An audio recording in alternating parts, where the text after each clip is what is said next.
The entire team at the Emsolation podcast acknowledges the traditional custodians and cultures of the lands and seas on which we live and work. We pay our respects to all First Nations peoples, elders and ancestors.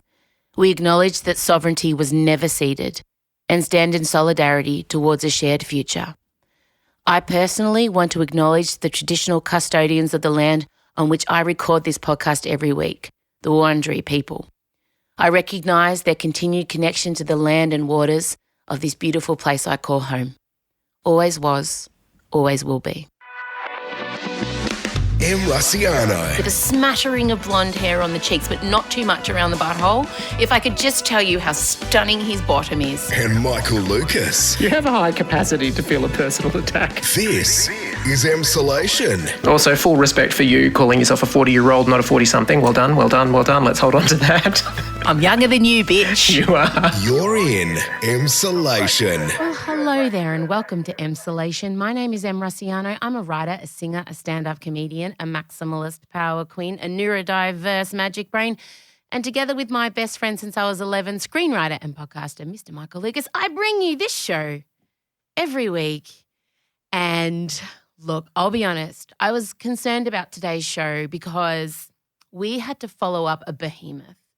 As many of you well know, our most listened to episode of all time is entitled Are You Lost, Baby Girl? And it's our review of the Netflix original 365 Days, 365 DNI. Remember, the mafia crime boss Massimo falls in love with Laura and kidnaps her and gives her a year to fall in love with him. It's the age-old romantic story of all time. Well, the sequel has come out. As many of you know, 365 DNI this day, and Michael and I watched it. And I didn't know if we'd be able to top that episode in our review, but I'll tell you, we've just finished recording and I think it's better because this sequel was bonkers. It was so bonkers. Initially watching it, I was like, oh God, is there anything in it? And then there is a plot twist. I'm going to let you know. There is spoilers everywhere. This is a spoiler palooza, but I don't think any of you are watching this movie for the incredible plot. Well, I'm telling you right now, you're not. There is no plot. It is a series of montages. It's Eurovision, the erotic musical. I just want you to know. So if you haven't watched the movie or you don't intend to watch the movie, you'll still enjoy this breakdown. I promise. Because the story stands on its own. It's, as I said, it's a love story for the ages. We've all walked away agreeing that it's a piece of art at a moment in time, and there's going to be a third. So I just wanted to allay any fears. What you're about to hear is our review of the second DNI film, and I think you're going to feel just as you did after you heard our first review. And just when you thought we weren't giving you enough ridiculous content, there is a news story that a lot of you know, if you follow me on Instagram especially, has captured my heart, soul and mind. And I, of course, speak of one Malcolm McDonald, aka the man with the penis on his arm. I felt like Michael needed to know about Malcolm. If you're in the dark as to this news story, a man got blood poisoning and whilst going to the toilet, his dick fell in the dunny, as you do. And then we learn the story of how he bravely, fearlessly grew a new dick on his forearm for many, many years. And there is a documentary coming out, a dickumentary, thank you. So obviously Michael had a lot of questions because he was coming in with not a lot of knowledge, not the extreme knowledge base that I have around Malcolm. So today you're getting, we got sweaty. We were killed over so much wheezing. It is the most wheezing laughter you're going to get. And we are going to hit an hour. Every week I say, oh, there's an hour of content. There is an hour of content here. We didn't even get to the Met Gala. We wanted to talk about how we were affronted that Kim Kardashian was allowed to wear Marilyn Monroe's dress. And not because she's Kim Kardashian. As you know, I have a newfound respect for the Kardashians. More than that dress is so iconic. It's the one that she sung Happy Birthday, Mr. President in. She is such an iconic figure that it should be hanging in a museum. It should not be being worn to the Met Gala where Pete Davis can spill rum and coke on it. We just don't want anyone else to be touching it. And it wasn't even on theme. And let me tell you, my dream job is being a door bitch at the Met Gala and sending away any celebrity that doesn't dress on theme. Like I imagine, let's say, even turning, because Anna Wintour, who's the editor-in-chief of Vogue, never turns up in theme. And as you know, I'm very sensitive about themes because when Australian Idol had the disco theme, I was one of the few that stood, what's the point in having a theme if everyone just blatantly ignores it and shows up in however like Emma Stone came in a flapper dress looked like she got from Spotlight. I don't know what was going on there. The theme was Gilded Age, which is a problematic theme in itself because this happened late 1780s, early 1800s. Industrial Revolution happened in America and a lot of people, very few people got very rich, but also there was a lot of exploitation happening. It was not a great time in America's history. And so that idea of celebrating that kind of rampant capitalism when America's economy right now has got massive inflation and about to fall off a cliff, very problematic thing. That aside, people were turning up not in, okay, so think Bridgerton, think like Christine Baranski in the Golden Age, The Gilded, oh my God, I just realised it's the same title. The Gilded Age, the show that Michael and I were obsessed with. Think that fashion. But there were Kylie Jenner turned up in a baseball cap with some baby's breath netting around it. And Cardi B, God love her, she came in a gold coin situation. There was just a lot of blatant, I want to stand at the door and go, sorry, what's your name? Oh, yeah? David Beckham. And what do we call this, babe? Go home. I want to be the door bitch at the Met Gala sending people away who do not respect the theme. I don't care who you are. I'll be feared. I'll be revered. Maybe I'll get a documentary. God, the man with the dick on his arm, mate. And look, to round out, obviously, I don't know if you saw, you may have, my son Elio has picked up a few new words. Look, you know, he just started rolling them out on the weekend. Have a listen. What the fucking hell? Yeah, and the way he says it, what the fucking hell? It's me.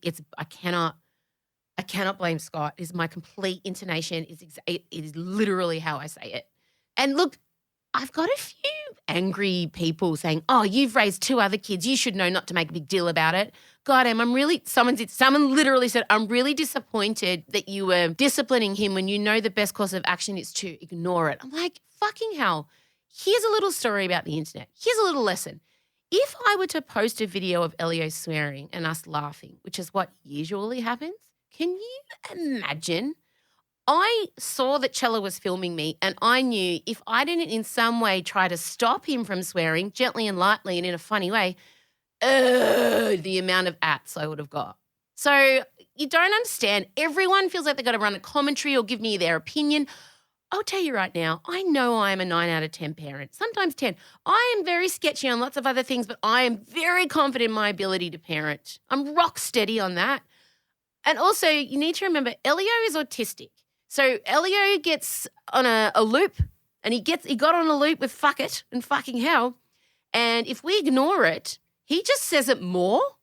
He just keeps saying it and saying it. We have to directly address to him, we don't say that and this is why. So again, I don't ask for your parenting. If I ever want your parenting advice, dear internet, I will specifically request it. Otherwise, jog on and enjoy the profanities coming out of my pirate toddler's mouth. Okay. So Elio's obviously going to have to feature throughout the episode because there is a lot of what the fucking hells to be had. And finally, obviously, ScoMo's had a run-in with another curry. God. That's enough from me. In 1 week's time, I am opening my Live and Unleashed stand-up tour. I've been at rehearsals. It's very exciting. We are sold out at QPAC. Actually, as of this morning, we released our producer hold, so we hang on to about 20 tickets just in case we want to invite friends and family or media, but I didn't. So there is now, I think, if you're listening on Thursday, if you rush, if it's not already sold out again, there are 20 tickets have been set out into the wild for the show at QPAC, but otherwise completely sold out. Then we head to Sydney, also sold out, Luna Park show, Big Top. I love a big top. I am a big top. And then we're finishing off in Adelaide. You started buying tickets, fantastic. There's still about 100 left at Theberton, but I'd really like the T-shirt that my daughter's made to have 3 sold out signs on it so we can be telling the truth in all cities. So if you want to come along, frontiertouring.com/mrussiano, or I'll get Chella to put links up. But I'm really so excited to be heading out on the road again. This show has, it's changed and evolved, and initially it was about me being unleashed out of lockdown, and it's become about me being unleashed as a person and who I really am and all the things that have happened and Masked Singer and my diagnosis, and it has truly evolved with time. So you'll pretty much be getting a brand new show, not the one I did in Melbourne at the Bowl a year and a half ago. All right, that's enough from me. Let's get into it. Strap in, strap on. There's a lot. I really wouldn't listen to this week's episode with little ears around you. Truly, especially like we've seen what Leo's picked up. I don't want your kids walking around talking about their dick on their arm. There's to be no dick arms. I don't want that for you. Okay, play the music.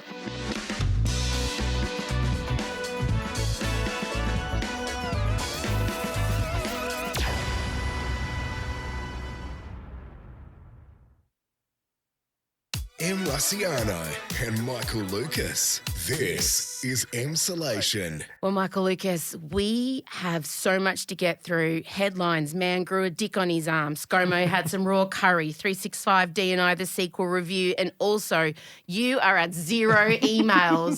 He's bragged about it. He sent me a message. How long since you've had what? Explain. So there is nothing in your inbox. That's right. There's nothing sitting there unread or unopened or not even not responded to.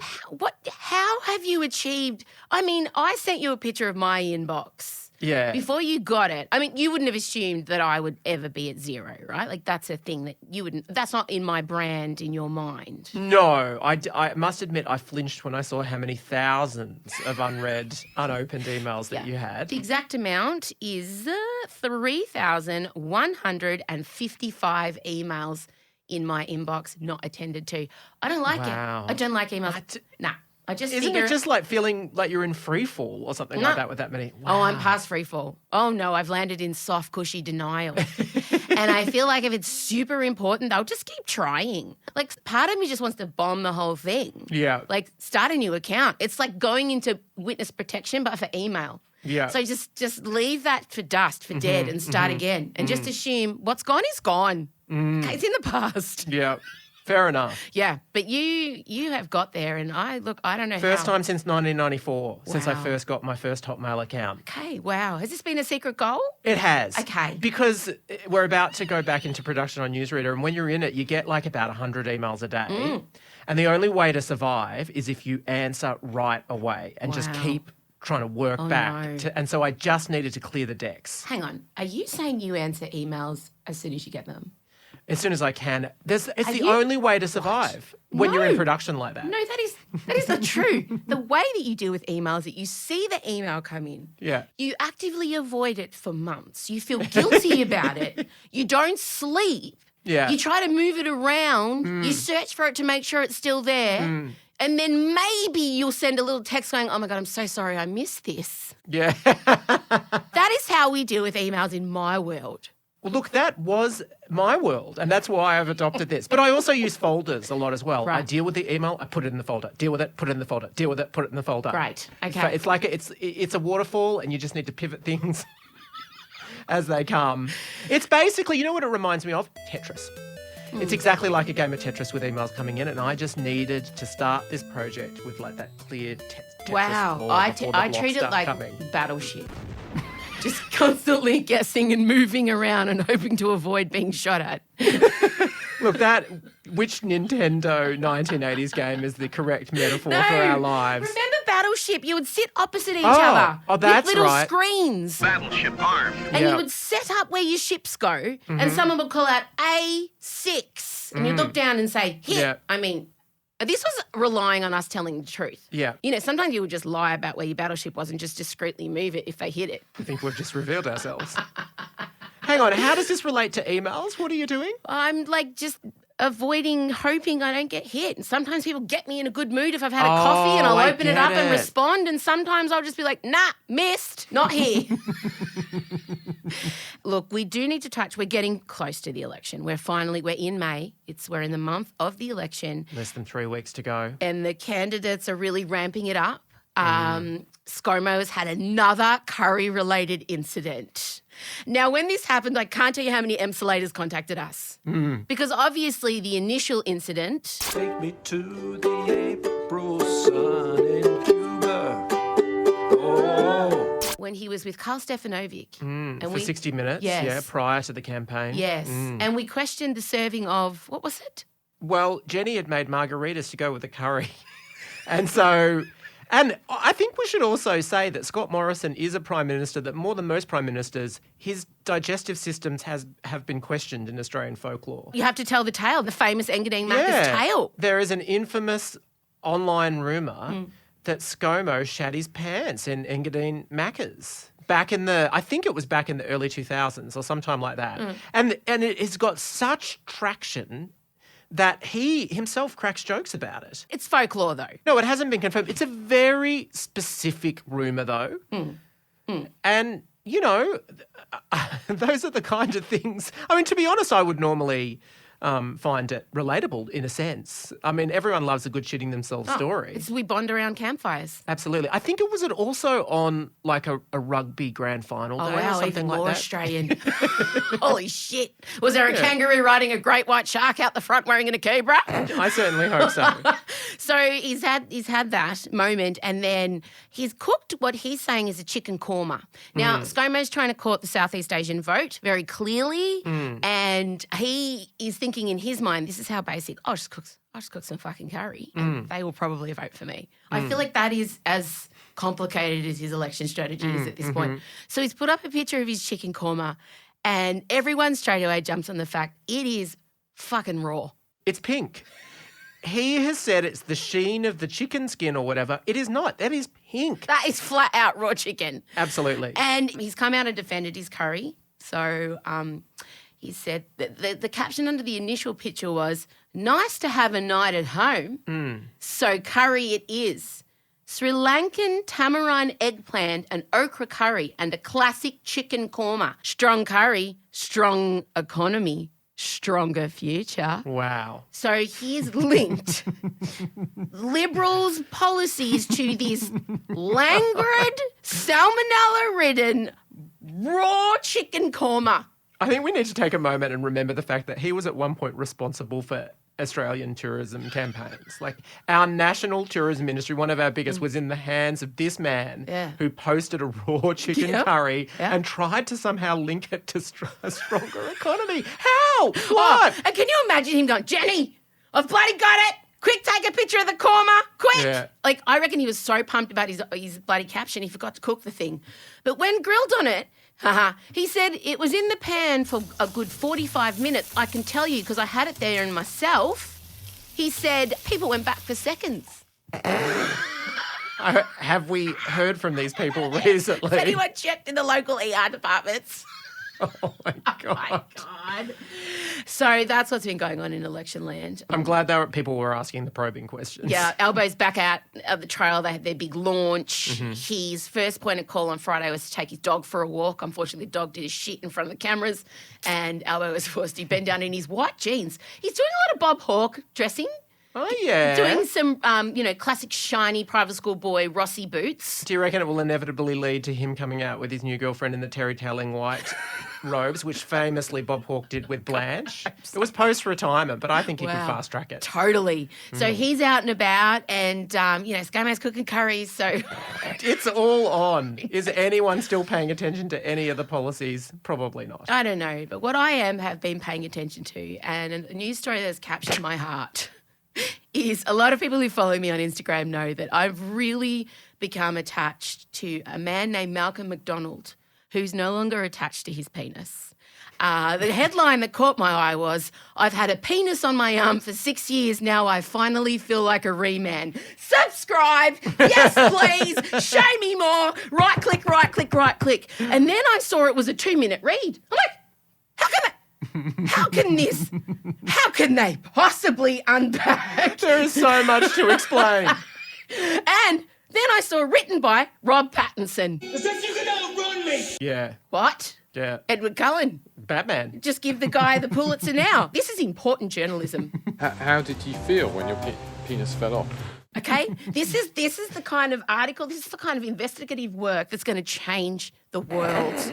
A British dad was left with a replacement penis attached to his arm for 6 years after his original appendage fell off in the toilet. It just fucking fell off in his hand. dick in dunny. Can you give us any more detail on that? Not really, because I'm not a doctor. Right. And the article didn't really go into depth because remember it's a 2-minute read. But from what I can gather, it was some kind of sepsis blood poisoning issue, and it just stopped getting oxygen. No black, no blood supply, no nothing. And off it fell. Oh. I don't know if it was like a moment where he was taking a whiz and then all of a sudden it was just in his hand. Jesus. They didn't really go into detail. You would like to think that there would be a bit of a progress towards this, that it wouldn't be an instant drop-off. Like, surely there were signs. If it was denied air and blood flow for that long, you would think. I feel like, sometimes when you're getting a cold, you get a bit of a headache and a tickle in the throat. Surely there was maybe, I don't know, maybe it was a bit red. I don't know, like, were there some warning signs? This man's not in touch with his personal health, let me tell you right now. No. And then somehow they've decided, and this feels like extreme, dick drops off, then they grow one on his arm. Is there not some other way? But let's continue. A dad has finally had his new penis fitted in its rightful place after it spent 6 years attached to his arm. This, you know what, though? It reminds me of those famous images from the 90s of when they grew the ear on the back of It's exactly the same thing. Yeah. The mouse. Exactly. It's the ear on the back of the mouse. Could have been worse. I mean... They should have put it on his back. They did try it initially on the inside of his thigh, But then but what that dick happens when died. you're lying in bed at night? You don't want a penis. We've all gone to sleep with a penis against our back, let's face it. Hi, gay. Maybe a few months for you. But also it could be worse. I mean, at least it wasn't his forehead. Yeah, well, that's the only worst spot is the forehead. Yeah. Well, they initially went with inner thigh. And he's in the UK, so it's not like short sleeves are going to happen very often, thank God. Well, there were some incidents as you bring that up, right? So it's a blood infection he had. Now, a doctor built him a new 6-inch member and it was meant to be attached in 2015, but due to lack of oxygen in his blood, didn't work. So they grafted it to his arm. And then bloody COVID, bloody Rona gets in the way. So you can't get the dick. It's not, can you believe that getting a dick implanted from your arm to your crotch is not considered Essential. critical surgery? Yeah. I wonder if they just immediately settled on the 6 inches or whether he initially asked for more. Well, I feel like I probably would have asked for more. Like, go for broke. Yeah, well, if you're gonna build from scratch, have a career as a porn star. I mean, exactly. If I'm building my boobs from scratch, do you think I'm getting these fucking saggy sacks that look like sports socks with golf ball T-Rex tits? No. If someone is building me boobs from scratch that I've got to then maybe grow on my back, I am getting fucking primo 19-year-old perky tits. Oh, 100%. And I went and looked for the uncensored images of arm dick, and it's quite meaty. Oh, it is. Definitely gone for some girth. Okay. Yeah. So the COVID pandemic meant that the $89,000 NHS-funded appendage... I think bargain, to be honest. If I'd lost a penis and someone said you can have a new one... For 90 grand? Yeah. He didn't pay. The government's paying. Exactly. The taxpayers. I'm not a British taxpayer, but if I was, I would think, fair call. Now, it's funny you should say, how does he contain the arm? An elderly lady once asked him to get an item from the top shelf of a supermarket, but the dick came loose and swung near her head. You're just minding your business. You see a man who can get a can of beans down and all of a sudden you've been turkey slapped by his arm. Would you identify it as a penis, though, or would you perceive it as some sort of stray finger? Totally looks like a dick. There's no mistaking it. It is a full-blown cock. Right. On his arm. Right. Just there. Like, imagine the skin, it's a hot dog, and the skin of his arm is the bun, and the Frankfurter is sitting in between skin like a big old dong. Are there testicles there? No. No, okay, No. just the shaft. Do you wonder where, we're in a shaft situation here. Just shaft. So maybe the balls were extra, maybe they couldn't afford it. Or maybe they didn't drop off in the first place. Perhaps. God, you're right. How did this squash into 2 minutes? Well, guess what? There's a documentary, thank God, The Man with the Penis on His Arm, Thank debuting God. today. Oh, we all know what you'll be watching. My favourite thing, though, is it wasn't all doom and gloom because Malcolm is a keen darts player. And he also... Oh, Jesus, again. He learned how to tuck his arrows under the dick. He's fucking Katniss Everpeen. Thank you. Genius. Well done, well done. Beautiful pun. And may the odds be ever in your favour. Thank you so much. I don't know that you'd want darts around that appendage, but... Yeah. Like, I wonder whether his dart game has suffered since it's been put in its rightful place. Perhaps that was like the secret weapon. Although I suppose he could still tuck the darts down there. I mean, it would just... There's no reason. I don't know. He's paid a lot of money for that. Not anything sharp. Once it's in situ, You want to just let it do its thing. But look, he has... You don't want to take any risks with a penis that's come off once. The $90,000 penis. That's what they should have called the doco. I just feel like the $90,000 documentary. Something like that. Because I just feel like the titles let it down. I mean, I do love a title that says what it is. The man with the penis on the arm. You're not left wondering. I mean, subscribe, click. I'm watching that doco. Can I somehow get it put into my eyelids so I can watch it at all times? I mean, I just found out that documentary has dropped, and you best believe I have so much work to do. I'm opening a stand-up show in a week. I have to rewrite a script. You know what I'm doing today? I'm meeting with my accountant. Something tells I'm me going to it's make him going watch to the pay. doc. It's going to pay off, I think. So anyway, we end with Malcolm saying, look, my luck in life hasn't been too good so far, but it could only go on for so long. Can you imagine 6 years of your life with a penis swinging on your arm? It's been a nightmare, but it's gone now, the little bugger. Oh, I like him. He's a little battler. All right, well, we're going to go away and we're going to come back because Michael and I have both attempted to watch the DNI sequel. Are you lost, baby girl? We have. And we have many, many, many thoughts. That's next. M. Russiano and Michael Lucas. This is Emsolation. Okay, Michael Lucas, as we know, the Emsolation fandom enjoy the original Netflix movie 365 DNI. And our episode on it is our most listened to famously. So, of course, when it was announced there was a sequel and it was dropping, we got a lot of people saying, Michael, please, you must watch it. And so we did. You didn't get all the way through. I know. What a failure. I mean, you painted the stakes beautifully there. There was a lot riding on it. I tried. Please know that I tried. I get it. I also had a sinking feeling. I don't think it's a spoiler to say we begin on the wedding day. Yeah, it's not a spoiler. It's no. not. And by the way, this is going to be filled with spoilers. If you actually care about the storyline, you shouldn't. Maybe skip forward, but don't. Listen to this, so many spoilers, but it'll make the film more enjoyable that you know that this ridiculousness is coming, or you might give up, as Michael did, because Michael gave up before we got to the ultimate plot twist. The ultimate plot twist. Yeah, well, basically, I was so sated after the wedding night and the honeymoon that I just felt like I had about 8 years of content already. Let's go back. So remember that in the last film, Laura finds out that she's pregnant. Yeah. Right? Yeah. And he does not know, though. Doesn't know, no. So she's with old mate Olga. You're sick people, you know that? Who I still don't trust, her Polish friend. Not because she's Polish, they're both Polish, but everyone else is Italian. So they're there and Laura's like, I'll help you raise the baby, whatever, it's cool. They're all like, and then Massimo proposes, and then the last thing we see is Laura is in a car on the way to wedding dress fittings, and Massimo and her are on the phone, and she's like, I have something to tell you at dinner. She wants to tell him about the pregnancy. And then we see one of Massimo's henchmen furiously trying to get to Massimo to let him know that Laura is in danger. And then we see Laura go into a tunnel. And this is how the other movie ends. And then we see the henchmen arrive, and all we can hear is Massimo going, Laura? Laura? Laura? And then what's happened? Henchman turns up. Massimo's lost connection with Laura. Henchman's shaking his head. Massimo drops to his knees, teary-eyed. Oh, my God, she's probably dead. Finn. Yeah. End of film. What a cliffhanger. So we pick up in the second movie straight away. It's their wedding day. Yeah. So, we know she survived the tunnel. Can you confirm she's also blonde? Yeah. Did she end the first movie blonde? Yes, she she's did? blonde. Okay, She had to change her right, identity, okay. remember? Yeah, of course, sorry. Yeah. How could I forget? Yeah, so she's still blonde. Now, we open with what sounds like Aldi Billie Eilish. There was a lot of LD Europop in this. This is what I want to talk about because this is a new genre of music. I don't know because you don't watch as many shit reality TV shows as I do.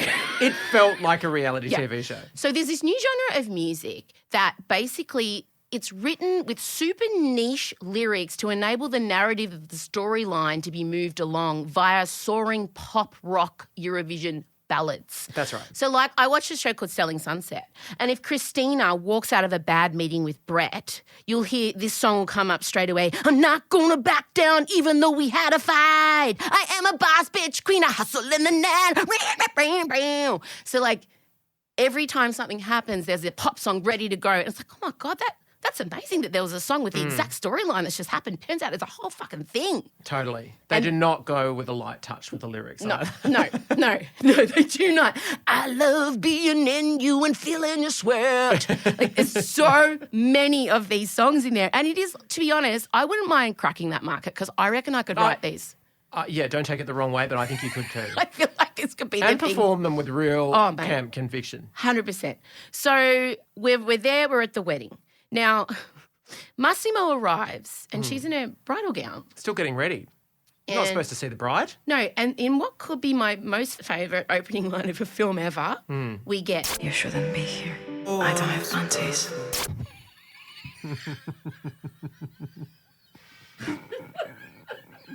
I'm not wearing panties is my new, are you lost, baby girl? You shouldn't be here. I'm going to say that to you every time I see you. Michael arrives to the podcast. You shouldn't be here.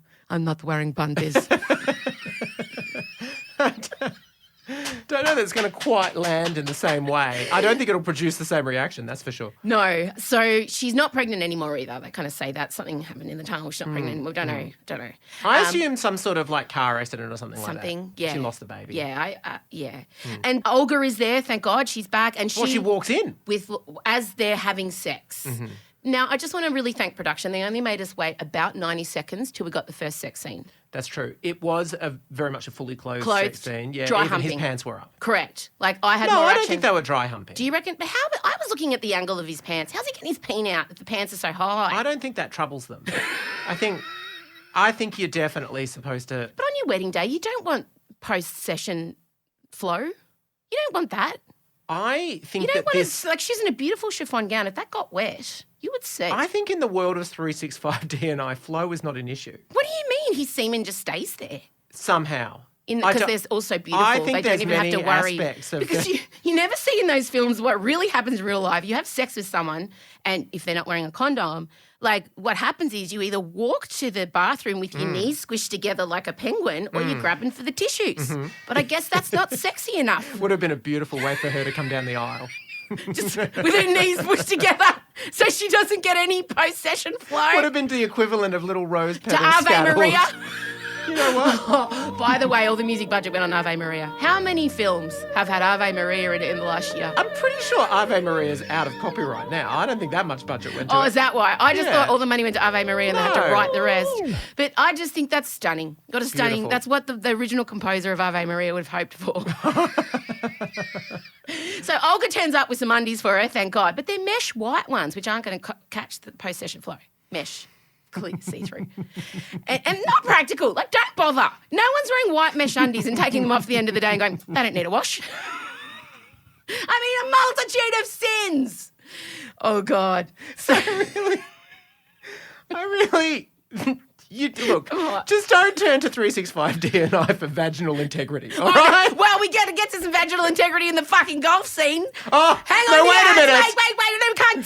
Stop. They get Go, married. yeah. So, We've got the wedding night first. I need to we've stop got to there. talk about we cannot do an okay stop at the wedding night yet. We've got to do an okay stop at the wedding. Okay. I just want to point out she's there walking down the aisle and her father hands her over happily to the man who kidnapped her, to her abductor. And all the friends and family are cool. Everyone's cool with their origin story. But, like, imagine they're all sitting around telling the grandkids, how did you guys meet? Well, Nunu saw Nonna one night and thought, she looks abductable. Like, that's no... I think we were supposed to believe that he had experienced a redemption. Right. And that we were able to forgive him. But can you imagine turning up to your mate's wedding going, how'd they meet? Because you don't know. speeches. You haven't seen him in 10 years. The best man speech. And when Massimo kidnapped Laura, they knew that one day she'd be waddling down the aisle avoiding cum dripping from her knee to Ave Maria on the cliff top in Sicily. It's not the bedrock of all good of relationships should be. No red flags there. I None. wish they had included you as some sort of like Director's bridesmaid. No, I want you in it. Run, Laura! What the fuck are you doing, mate? Red flag! Let's just say Massimo's cousin has had a few Prosecco's and she's got something she wants to say at the wedding reception. Okay, so the wedding goes by. Cool. Now we get to your favourite part, the first part that you text me about. So on your wedding night, It was remarkably similar to my own wedding night. She takes control. yeah. And you would think perhaps as man and wife, your first night, you would maybe have sex with your husband. Maybe. But no. I don't think that's using it enough imagination. No, she was very firm about what she wanted, and she used sort of like it was sort of Garters, her garters. her garters, Yep. and she tied him to the chair, fully clothed. Yeah. Yeah. And then, And she had this amazing headband on that never budged too. Like it was kind of stuck to the side of her head. I respected that. yeah, Yeah. There's a lot to She respect kept in her this whole crown on. sequence. Yeah, yeah. And then she disrobed, Yes. except for the headband, of course. Yes, left the headband on. Yeah, and then pulled out a really impressive dildo. Yeah, vibrator. Vibrator. Yeah, bunny ears. Had a clit tickler and Yeah, a penetration bit. totally. Yeah, it's a good one. It's the Spenno one. They're Spenno. Yeah, So right. she didn't scrimp. I'm a bit sad it wasn't white to match the bridal outfit. It was a wedding night after all. Just married should have been like etched along the side of the... Till death do us part. Or from this moment.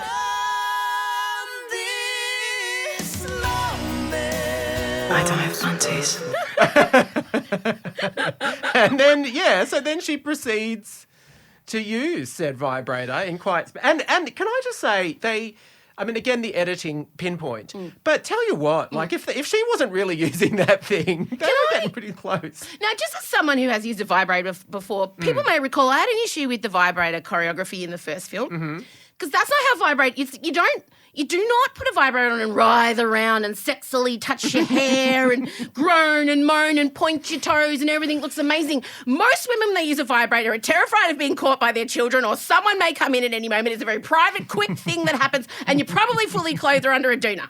Like, it's like, brrr, oh God, oh God, oh God. Maybe under a weighted blanket. Yeah, it's not some stuff. Again, unrealistic vibrator expectations. Like, I don't want my children watching this movie thinking that's what vibrators are going to be like because in reality they're not. All right? I want you to pitch I should be an that anatomically correct remake of this film. What's the equivalent of an intimacy coach for vibrators? Whatever that is. It's a pretty niche skill. Although something tells me they'll need it on parts 3, 4, and 5. Yeah. She hits spectacular climax, of course. Yeah. Of course. And he's then just there's a sitting moment, there. it's hot. It's hot. I'll tell Oh, you. come on. Okay, so this is the bit where she tells him, I want you to fuck me the way you like. and you'll remember that he's tied to the chair with the garters, and in one incredibly masculine thing, he tears his arms up, and he just breaks through, Yeah, and then ravages her. But they cut away because they don't want to show you him naked yet. Oh, no, we can't No, do we're that. only 5 minutes in. We sing ask yet. Don't worry, we do. Because Netflix know the algorithms. Netflix is one step away. When you watch porn, like say on a Pornhub, it lets you know exactly where the interesting points of interest are. You know, like on YouTube, you can see the points of interest. Netflix are one movie away from the points of interest. Well, their share prices have crashed, so Oh, they're mate, looking for big... They know. Yeah. it's coming. I saw someone said Netflix are investing in cock stock. Well, Not you my can blame joke. I stole it from someone else. I don't know who. I read it somewhere and giggled. So Massimo wakes up the next morning, right? She's gone. Lara's not there. And then we look over and she's standing there and she's not blonde anymore. She's brunette. And I just want to say at this point, I read it as a completely different character because I thought she looked so different. Because I think when she's blonde, she looks a bit Sienna Miller, and when she's brunette, she looks a bit Posh Spice. Yes. And I just read, oh, who's this chick? Her hair was also much longer as a brunette. Somehow it grew. Yeah. And so she's standing there and says this. How do I look like? Cool, yeah. First of all, unrealistic timeline, because I've done that transformation. I've done brown to blonde. Yeah. And you can't just wax some brown on top of blonde and think Can't things you? like no. It's easier than the reverse, though, isn't No, it? well, yes, but you have to fill the blonde with a red. Yeah, you need a red fill before the brown, because if you're putting brown on blonde, you're going green, Michael. And there's no hair house warehouse on that deserted island. So I call bullshit on the hair transformation. They are on a remote luxury island. Where's she getting her nice and easy hair dye? Remember Elaine from Seinfeld was the face of that hair dye? You know, you'd look great as a blonde. Do you remember No, Julie I Louis-Dreyfus? don't. Yeah, Julie Louis-Dreyfus was Oh. the face of this hair dye, nice and Wow. easy.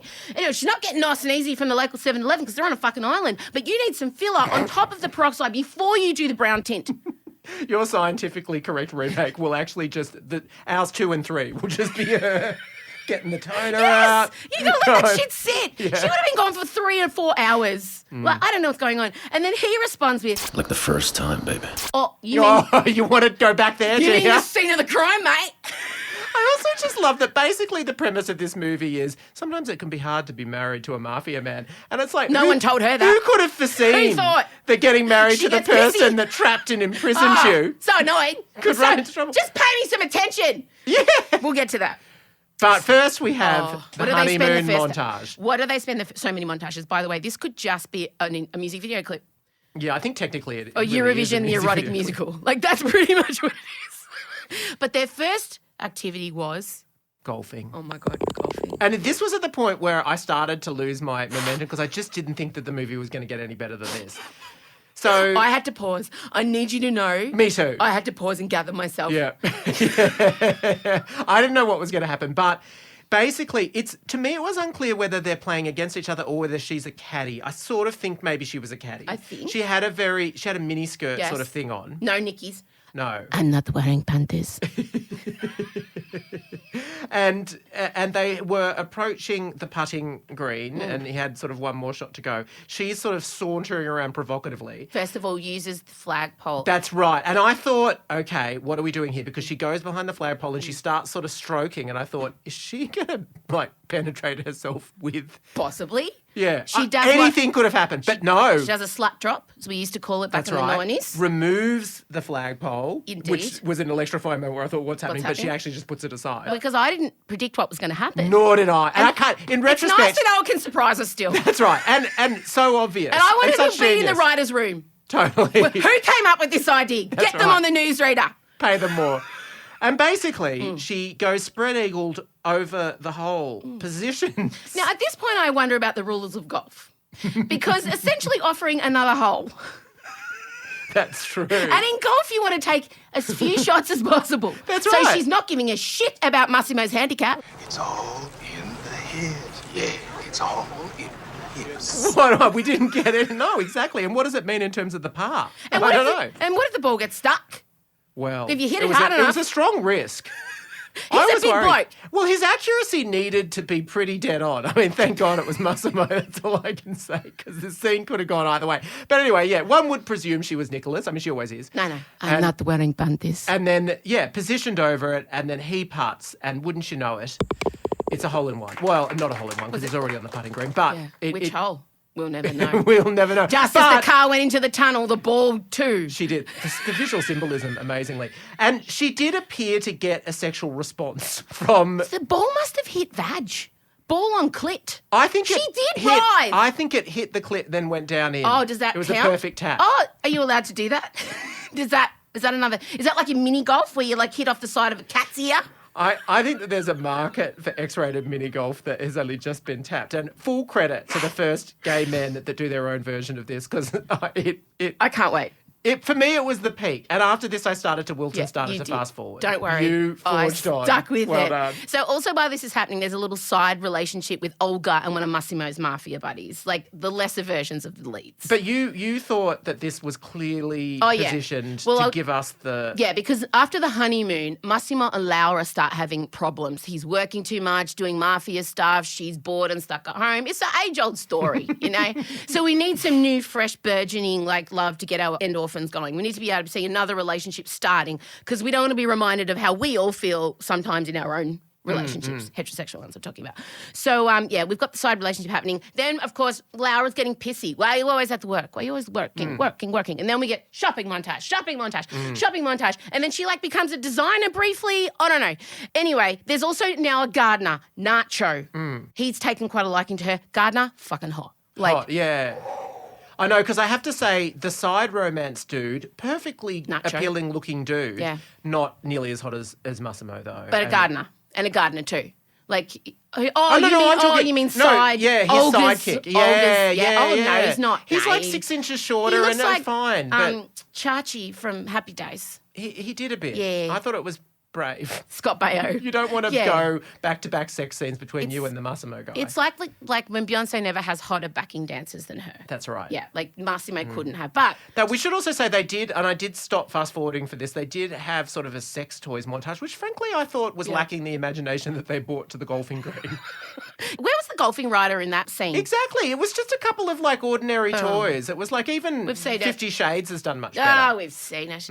So we've got Nachos come in because obviously we need tension between Massimo, Laura, because we don't want to get We need bored a love with them. triangle. Yeah. Anyway, so they go to a dinner and they're fighting a lot. They're at the table. She's in this amazing black gown, hair slicked back, and Massimo's got to go do mafia type business at this very fancy luxury dinner, whatever the thing was. I really was phasing in and out. I apologise. And anyway, she's like, you're always working, you ignore me. I may as well not be married. Like, full fucking shit. And then he goes off to have his meeting. And then she sees what she thinks is him walking up the stairs with a mystery woman. And she's like, you fucking what? Oh, I did see this bit. Yeah. She's like, what? So she gets up and she follows them. And then she comes around a corner and she sees Massimo very aggressively Rear-ending someone. Yeah. completely. And she's like, well, I mean, she did what we all would do. She disappears without explanation with the hot gardener. Full credit to the woman who was being rear-ended. rear-ended. Because tell you what, if someone walked in on me on that position, I don't think I'd do the sassy laugh and look that she did. I think I'd have... She was very... Anyway, so Laura just, instead of staying, why would you stay and confront Massimo? Why would you clear the whole mess up in one moment? No, you will disappear without a trace with the hot gardener. So we rock up. Hot gardener takes her to his $1 million huge cliff-top mansion. We're like, fuck, Jim's mowing's not paying for this. What is going on? Guys, you won't believe it. Turns out Nacho, son of a mafia boss, also. I could not have seen it coming. She's got a type. Yeah, I mean, of wow. course. Who could blame her? And this one didn't imprison her. Nah. She's there of her own This free one will. helped her. That's right. If anything. That's right. Yeah. So she's with him and we get a bit of a montage at his place. They have hot sex, but it's just a dream. They So do. she never officially cheats on Massimo. No, but you can tell There's if the dream is indicative of his sexual performance, he's probably a more sensitive lover than Massimo, less thrusty. Yes. Also, did you find this time Massimo was really into the like aggressive licks? Yes, so much licks. And often in time with the thrusts. Yeah. So he's And thrusting the hard, soaring pop song going. It was fully a three, tongue out, yeah. lick the full I'm length gonna of the neck. lick you. I'm gonna lick you up and down. That's what was happening. So impressive. So But much. it was so rapid. I felt like we were almost in like dog territory or just your cat licking milk. Yeah, or like a Not serial sexy, killer. though. Remember like when Hannibal Lecter was like, I ate his liver with some fava beans and a nice Chianti. It was a bit like that. bit Hannibal. If I'm going to be licked, if I have to choose my like method of licking, I don't want it to be No, slower. Yeah, slower. Softer. Slower, no, But the slower. gardener, attentive. Totally got it. But In it was a a dream dream, sequence. in a dream, But yeah. thank God they filmed it in beautiful, stunning, like high def. That's right. I'm glad we got the dream. I'm glad it wasn't all misty like a dream. I'm glad I got it. But she never officially cheated on Massimo. Very important to note. Anyway, Massimo's like, where is Laura? So he does of course, he meets up with his ex-wife because Why wouldn't you? why wouldn't you? Yeah. And, oh my God, guys, you're not going to believe this. The ex-wife is behind this whole thing. Massimo made a huge mistake by underestimating the anger of the abandoned woman. And we finally we figure out that she has plotted to fuck his marriage up with The evil his twin. evil twin, Adriano. Jesus. What? What the fuck? Evil twin? What? So, evil twin Adriano. Yeah. I am Adriano Torricelli. The twin brother was so unlucky because he was born 10 minutes later. 10 minutes. 10 minutes. So those 10 minutes, because he was the last twin, he didn't inherit the mafia empire. Yeah, Massimo came first as the identical twin Oh my God. and got the entire everything. Wow. And because he was 10 minutes late, Oh my God. he's fucking ruined his life. Oh. Now, if Game you of think Thrones. Massimo's acting is hectic, you should see Massimo, the actor, Michele, playing evil Massimo. Look, you've almost got me on the brink of I may keep going. You at please this do. rate. Because when you talk about licking, he licks when he talks. To differentiate between the characters, you've got Massimo. Strong performance I choice. lost baby girl. Whereas Adrian's like, there's a lot of that. There's a lot of that was his way of differentiating between the brothers because it is the same actor. I'm going to shock you. It is the same actor playing both. I should hope so. And frankly, I for me, the only reason to go down this path is if you're going to do a threesome with both Massimos. But you They didn't say, have the budget. Nah. honestly, if they're making another sequel, I think they No, set there up a is. GoFundMe. Because No, there's a third because there's 3 books and it centres around. So let me tell you what happens, right? Okay. So basically, Massimo figures it all out. But Nacho's family is an opposing mob family and they've now got Laura. So Massimo's mob family has to meet up with Nacho's mob family and they have to agree to a handover of the woman. And then, oh my God, you're not going to believe this. They hand her over to what they think is Massimo's bodyguards. Oh, no. But guess whose bodyguards it actually is? Evil twins. Yes. Oh, my God. So then, evil twin Adriano's fucking got Laura and the ex-wife's there too in this amazing beige all-in-one bodysuit, knee-high black boots, just pointing a gun. Like no one can get away with that bodysuit. Hats off, bitch. So then Massimo and Nacho now are forced to work together as hot to save the woman they mortal both enemies. love. Correct. Well, I will accept a threesome that involves the 2 of them as well, which I presume is more in the budget. Well, the film ends on her being dead again, like the first film. I don't think she really is, but I suspect not. she's having a bad run in endings. What, was there a hail It's of not a gunfire happy or ending. something Yeah, like so that? much gunfire. Okay, yeah, Well, no, so they was- could only afford 3 bullets, clearly. So only 3 were shot. I'm gonna shoot you with my gun. I'm gonna shoot you dead, but maybe in your shoulder so there can be another film. Yeah, you're not dead. Are you dead? I don't know. Did he pull out Are You Lost, Baby Girl? No. He called He her didn't. baby girl a lot, though. This is the life, baby girl. She spends so much time being pissed off at the lack of, like, you know, quality man-wife stuff. But, like, what did she expect marrying into the mafia? If you could marry What did she a mob expect boss- marrying someone who kidnaps you Yeah. and imprisons you? Like, what did she think they were going to, like, he does a 9 to 5 and then going to have dinner every night and go away on the weekends? I mean, mafia work waits for no one. Women today. Oh, my God. Get your expectations in check. Anyway, I give it 1 out of 100. Loved it. Would recommend. Fuck, the moment they reveal the evil twin, I nearly know. lost my bladder. That would be amazing. I'm really sad I missed it. Also, to bring in the ex-wife, it was more loaded. Did the ex-wife come in and look at Massimo and say, Yes. Are you lost, baby boy? Oh, no. Oh, No, what there a was- missed opportunity. Yeah, no, there's none of that. But I mean, it was so bad. I loved it. Yeah. You'll be back again. I will.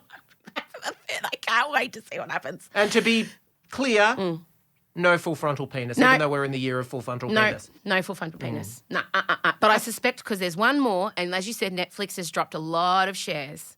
I think they're going to have the moment of interest. And I think there's going to be a song's going to start.